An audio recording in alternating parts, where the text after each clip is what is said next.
The Prophet of Allah, he says the difference between the one that remembers Allah and the one that doesn't remember Allah, the difference between the two, he says, is like the living and the dead.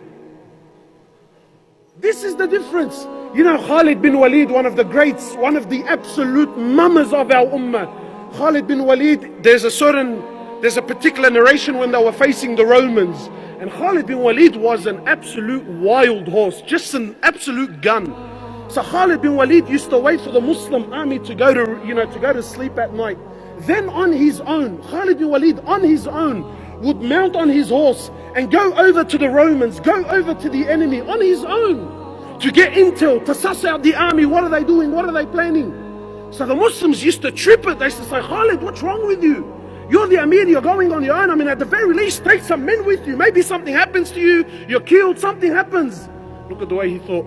He says, didn't you hear the Prophet of Allah say, didn't you hear him say that the difference between the living, he says the difference between the one that remembers Allah and the one that doesn't is like the living and the dead. He said, what can 60,000 dead do to one man that's living? What can they do to me? Why? Because when you remember Allah, my brothers, wallahi, your heart comes to life. To remember Allah subhanahu wa ta'ala is a sign of true love. True love.